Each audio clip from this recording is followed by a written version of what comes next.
Welcome to the Propose and Commit section of Great Conversations. This section is all about making the customer an offer they can't refuse. Making a proposal of any kind is all about timing. When the customer is surprised and delighted, you should take things to the next level and clarify and gain their commitment. But it's important not to misread the signs and rush in. A great way to gain a customer's commitment is to summarise what you've discussed so far, summarising the benefits a customer will get if they were to accept your proposition based on your conversation. Remember to highlight the positives. Your goal is to impress them with the products and services you've offered, not bore them with too much detail, so keep it short and to the point. In the Get to Know You section of the Great Conversation Flow, we talked about active listening and its importance. It's really important to listen to the customer's language throughout the conversation so you can tell if the features and benefits that you're explaining to the customer are getting them excited and if they're ready to make that all-important purchase. As we've said in the Get to Know You section, active listening is a skill that you have to practice. As part of that practice, you should listen for the type of words that customers are using when you're talking to them. If a customer is using positive language, for example, yes, certainly, definitely, absolutely, can, will, that's all positive language. If it's neutral, for example, maybe, try, perhaps, should, like, you've probably got some work to do to get them really loving what you're talking about. And if it's negative, you're going to hear words like no, impossible, problem, can't, won't, not, and but. So, listen out for how the customer responds when you're talking to them. If you're hearing too many negative words, what can you do to change that? Remember that a great conversation should always end in the customer loving you and loving three. If they aren't speaking the language of love, how can you change that? It's worth noting, if they're positive, just keep doing whatever you're doing. If the language is neutral, you probably just need a little wow moment to get them to somewhere where they can start getting excited about what you're talking about. And if you're hearing negative responses, more discovery is required. What is it that you've missed? Maybe ask the customer that question. If the responses you're getting are not wholly positive, then the customer's raised an objection. And at 3, we use a model called LPAC to help handling objections with customers. To briefly explain what this stands for, the L stands for listen. Listen to what the customer is telling you. Really, you should be actively listening in any case, but this is a reminder, always listen. The first A stands for acknowledge.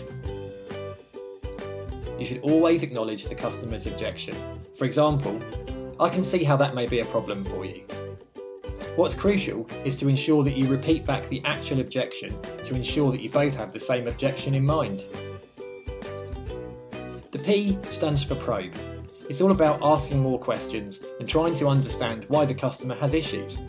It's good to ask open questions to help the conversation flow and delve that little bit deeper.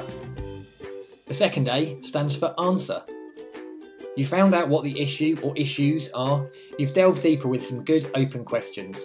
Now you need to answer the customer. If you've asked the right questions, you'll be able to answer the customer. And finally, when you've done all that, you need to ask the customer if they're ready to commit. It's worth pointing out, this model should flow like a conversation. So, like with everything in Great Conversations, it's all about practice. The beauty of using the LPAC model is it makes you slow down and think about the objection. If, when you're summarising the conversation, the customer is giving you positive signs, it's time to take things to the next level.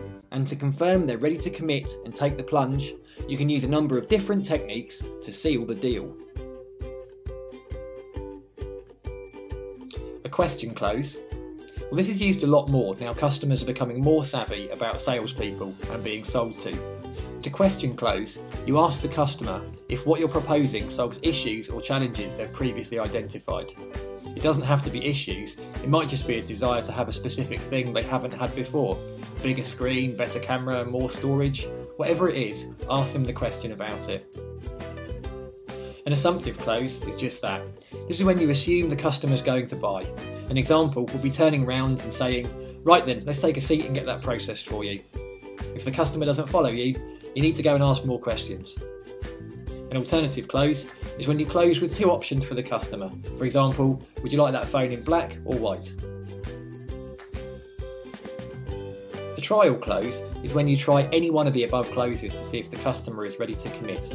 It should be the end of the proposal process. A trial close is not a normal closing technique, but a test to determine whether the person is ready to purchase. So, the propose and commit section is all about recommending a suitable solution based on the customer's needs. It's also about making sure the customer is comfortable and ready to commit. It's about using the LePack model to address any reservations on the solution or solutions that you've offered. And it's about finding the opportunity to surprise and delight your customer. Finally, you bring it all together for the customer by giving an accurate summary. We've almost reached the end of the Great Conversations framework. In the last section, we'll look at lasting impression, where we help customers leave with a smile. We invite them back at any time, hope they tell all their friends and family about us, having fallen in love with you and 3.